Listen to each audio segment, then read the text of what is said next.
สวัสดีครับพี่น้องเบิร์ดสุภูสุคนเนาะซึ่งวันนี้บอยอดก็ได้ไปเห็นโพสต์หนึ่งของเพจดังทางฝั่งลาวเนาะโพสต์ที่แบบว่ามีหนุ่มจีนเนาะรวยจนแบบว่า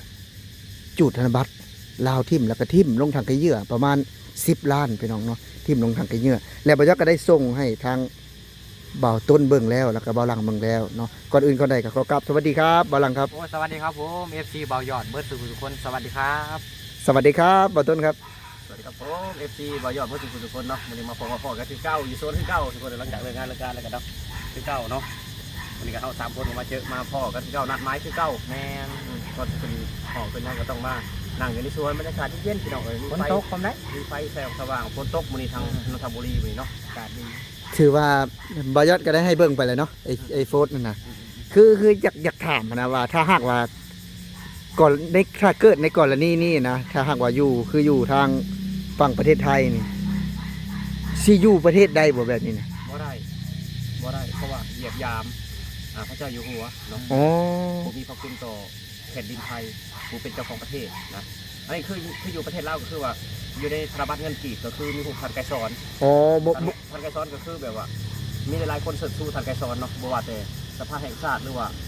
ประธานประเทศนายกรัฐมนตรีก็คือว่ามีกองประชุมมันยังก็คือว่ามีผู้พันทันไกรสอนข้างหลังเห็นบ่ล่ะอ๋อยกสูงประธานไกรสอนบริหารอ๋อแต่อยู่ในธนบัตรลาวก็มีเงินคือมีรูปทันไกรสอนอ๋อคือแบบว่าแต่มันเชิงต่างจากไทยว่าท่านจะเนาะบ่ต่างกันเพราะว่าเงินมันคุณค่าของมันอยู่แล้วอ๋อแต่ว่าถ้าหากว่าคือในกรณีนี้เนาะอยู่ลาวนี่บ่ต้นคิดว่าเพิ่นสินำจับบ่ผู้นี้นะอยู่ลาวนี่ก็บ่ต้นคือเห็นหลายเคสนะบ่ว่าแต่เวียดบ่ว่าแต่จีนเฮ็ดกับเงินกีบไปมีขนาดก็บ่ต้นก็อยากฝากพวกหักษาทั้งหลายหั่นแหละพวกหักษาทั้งหลายหั่นแหละก็ให้ไปตามล่าเบิ่งเนาะทุกคนว่าเขาเฮ็ดอาชีพหยังเป็นหยังคือมาดูถูกเงินลาวแบบนี้เป็นหยังคือมาเหยียบย่ำหัวจิตหัวใจคนลาวแบบนี้นะถึงสิมาอยู่ประเทศลาวว่าธุรกิจหยังที่กฎหมายบ่สัมปทานบ่หรือว่าขุดแห่คำเถื่อนบ่เนาะก็อยากให้เจ้าหน้าที่ที่เกี่ยวข้องไปตามหาสาเหตุมาลองเบิ่งเนาะเพราะว่าคนลาวหลายๆคนนี่ก็คือว่าเงินนี่ก็คือว่าเป็นใหญ่พอสมควรได้ใครจะหาใครจะหาใครก็อยากได้เรื่องเงินเรื่องทองนี่นะเงินประเทศใดใครจะหักนะคือจังว่าเฮาเห็นเนาะเฮาก็ใช้แต่น้อยอ่ะว่าซั่นซะเนาะแม่เฮาก็แน่นอนว่าหลายคนก็ว่าโอ้ยบ่ยอดเนาะใช้แต่เงินบาทเงินกีบเงินบาทคือว่าทุกอย่างก็มีความสำคัญหน่อยตนเนาะแม่มีคุณค่าเมื่อน้องเพราะว่าเงินน่ะนะเพื่อหามันสิได้กับเมื่อยพอสมควรอันนี้คือว่าเหยียบยามเงินกี่ลาวนะว่าตัวเองรวยทั้งที่ทำมาหากินอยู่ในประเทศลาวนะว่าเจ้าเฮ็ดผิดกฎหมายอีหยังบ่เนาะเจ้าฆ่าของเพื่อนบ่จะเฮ็ดหยังเจ้ามีเงินหลายแต่เป็นหยังคือมาเหยียบย่ำจิตใจของคนลาวแบบนี้ก็เลยแบบว่าอยากให้เจ้าหน้าที่ตำรวจมันไปสืบสวนมาเนาะทุกคนเนาะไปนำจับมาให้ได้เพราะว่าจีนแบบนี้จีนเถื่อนจีนดำจีนเถื่อนเนาะจีนดำจีนดำเป็นจีนเทานะบ่เป็นจีนเทาดำพร้อมเนาะดำพร้อมเลยดำสีไหมพร้อมดำสีไหมจีนดำก็ต้องเอามาอยู่ให้นักประเทศเหมือนนอนทุกคนเลยว่าอยากให้เจ้าหน้าที่จัดการแบบว่าเด็ดขาดคันเด็ดขาดเนาะอยากให้คืออยู่ไทยนี่นะว่าซั่นซะเนาะคือบ่ยอดว่าอยากให้คือเจ้าหน้าที่ไทยนี่นะคือบ่ว่าจะเป็นแต่เรื่องใหญ่ๆเรื่องใหญ่นะถ้าหากว่าคืออยู่ไทยเนาะเพิ่นจะมองว่าเรื่องใหญ่เรื่องใหญ่แล้วแต่ขนาดว่าขายของเล่ขายเป็นอย่างนี้นะเพิ่นยังว่านำจับมือเดียวถ้าหากแบบนี้นะบ่อยากคิดว่าชั่วโมงเดียวบ่อยากคิดว่าแบบนี้นะชั่วโมงเดียวอยากให้เอาแบบอย่างเนาะแบบว่าคนคือบ่ต้นเบาเนาะคนหักซาดทั้งหลายนะพวกหักซาดทั้งหลายกับอยากให้แบบว่าให้พวกที่เห่อจีนน่ะเห่อจีนแบบว่าให้เห็นพฤติกรรมแบบนี้มันดีบ่กับพวกเจ้านะครับพวกที่แบบว่าเห่อจีนนะมักประเทศจีนมักประเทศจีนคือว่าแบบจีนเป็นพี่น้องกันนะแบบอยากฝากให้ไปเบิ่งพฤติกรรมแบบนี้พี่น้องที่เจ้าบ่สำหรับคอยบ่เป็นพี่น้องคอยแรกเขาแบบนี้บ่เป็นพี่น้องคอยอยากให้มันออกจากประเทศลาวเลยพวกจีนดำนี่จีนดำจีนยังกระยานนั่นให้ออกจากประเทศลาวหมดน่ะเนาะ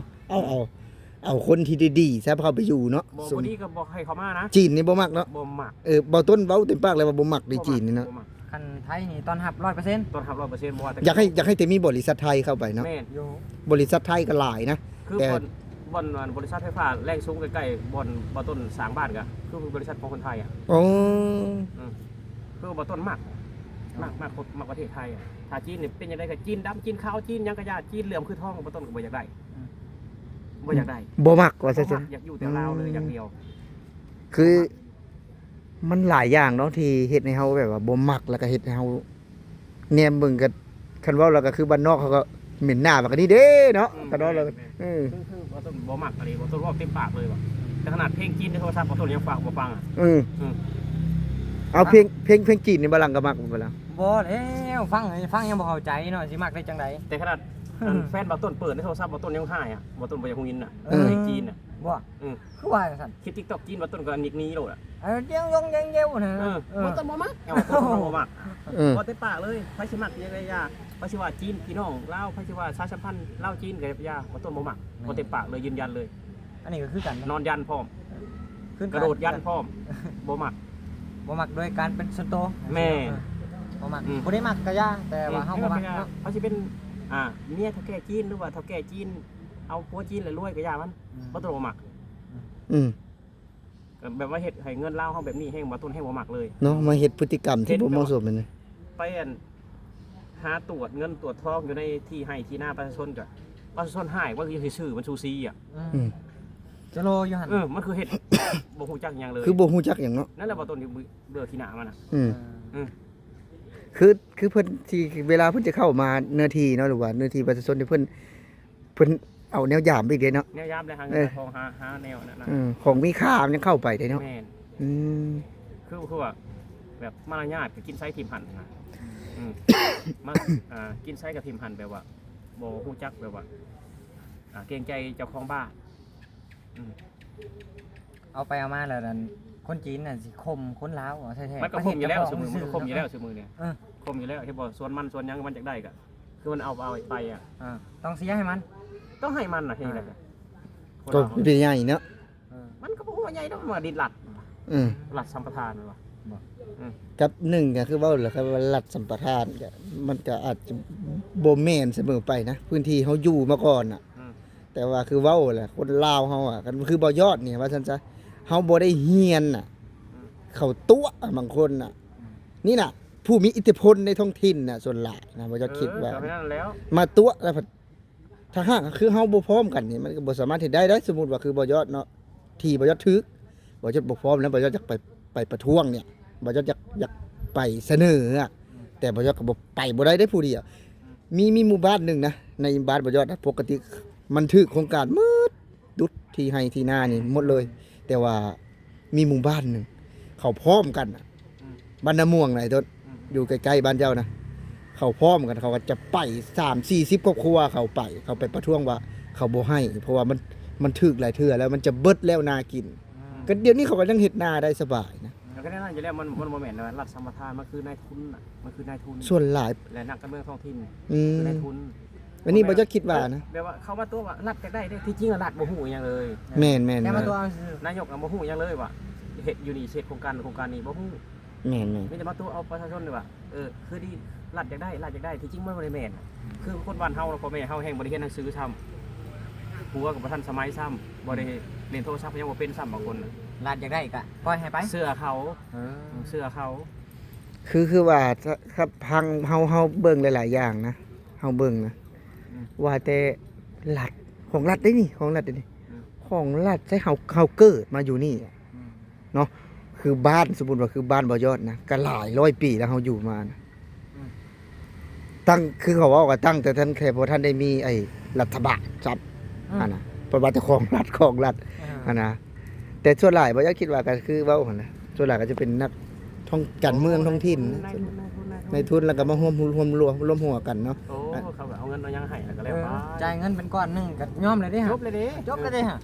ไปสิว่าอยากได้บ่แม่นดินพ่อดินแม่มันน่ะ อืม ก็ให้แล้วสมมุติว่ามันเอาให้ล้านหนึงซะข่อยสิเอาเดินดินตัวนี้เจ้าต้องไล่ปันส้นออกเอาล้านบาทก็เอาเลยบ่แม่นดินพ่อดินแม่มันเนาะได้เงินล้านเดียวมันก็เอาตัว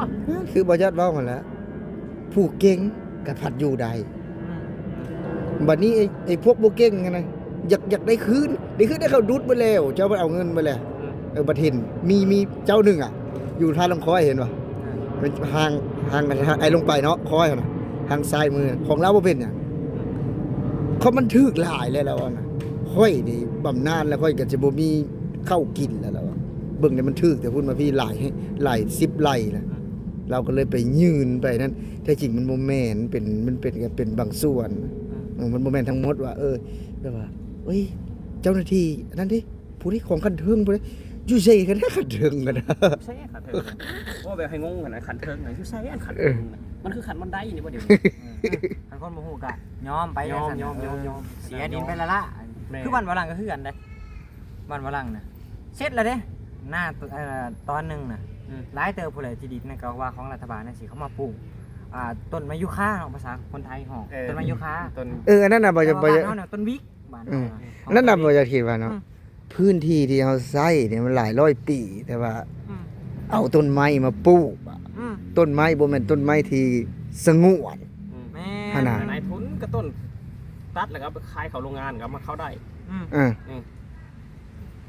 ประเด็นนั่นแหละ นั่นแหละ มัน เอ้า เป็นของรัฐบาลแท้จริงนะมันคือของนายทุน เนาะของ แม่น คือถ้าหากว่ารัฐบาลเชื่อจริงนะ อันนี้คือในมุมมองเฮาเนาะทนทางนี่นี่บ่จะบ่แปลกใจนะเนาะทนทางนี่ แม่ถาว่าสิเอาหายประชาชนยุ่งยากออกเฮ็ดถนนหนทางนี่ก็คือแบบนั้น คือเห็นบ่ไอ้นั่นนะอยู่บ้านใหม่อะนะที่เขาออกมันจะขยายขึ้นน่ะสมมุติว่าคือมีที่ให้อยู่เนาะมีเงินชดเชยให้มันก็แม่นคือกันน่ะเนาะเพราะว่าเฮาก็เห็นอยู่แล้วว่าจะขยายทางอะนะสมมุติว่านะแต่ในกรณีนี้บางเทื่อดุดทิ่มซื่อๆนะโดยบ่เฮ็ดหยังเห็นบ่อยู่ค่อยนะจนบางคนก็ได้ไปขอข้าวขอน้ำกินบ่มีนาเฮ็ดเด้หาน่ะ เขาไปเบิดแล้ว หาก็ดุดทิ่มไปแล้ว โอ้ อันนั้นแหละจังว่าคันว่าเอาไปแล้วเอาไปเฮ็ดประโยชน์น่ะคือหนทางนี่แหละว่าโรงเรียนเป็นสถานที่ศึกษาก็สิเนาะโรงพยาบาลก็สิก็ว่าไปอย่างเนาะอันนั้นน่ะนะสมมุติว่าโรงงานของโรงงานที่แท้จริงน่ะอันนี้เฮ็ด2 เดือนพัก3 เดือนเฮ็ด2 เดือน มีแต่โรงงานห้างอ่ะ มีแต่โรงงาน ห้าง มีแต่โรงงานห้างอย่า มี ว่า ประโยชน์อย่างเลย อันนั้นแหละจัง มี ว่า แต่ของห้างนะบ่มีแบบว่าธุรกิจแบบดำเนินการแบบรุ่งเรืองแบบว่าสร้างสรรค์พัฒนาถนนหนทางให้มีแต่โรงงานห้าง อืม มีแต่ร้านใหญ่ๆก็เสียไป บ้านบ่ยอดนี่โรงงานนี่เยอะเด้ว่าหลังนี้ บ่ โรงงานห้าง โรงงานห้าง โรงงานอาหารนะแต่ว่าอยู่บ่ได้จริงๆบ่ใส่บ่ได้ เฮ็ดปี2ปีก็ ห้าง ไปอ่ะห้างไปอ่ะ ก็ พระดินมันบ่เอาคืนมาบ่ได้เด้อบัดนี้ เอาขึ้นมาบ่ได้แล้วเพคนปลูกคนจีดเรียบร้อยเลย อืม เสียทั้งหมดเลย สำหรับคลิปนี้ก็ประมาณนี้แหละพี่น้องเว้าอื่นก็สิเว้ายาวเว้ายวกไปแล้วเด้อนี่ แม่น ก็สำหรับคลิปนี้เนาะบ่ยอดสิขอลาพี่และน้องไปก่อนสวัสดีครับ สวัสดีครับ ครับผมสวัสดีครับ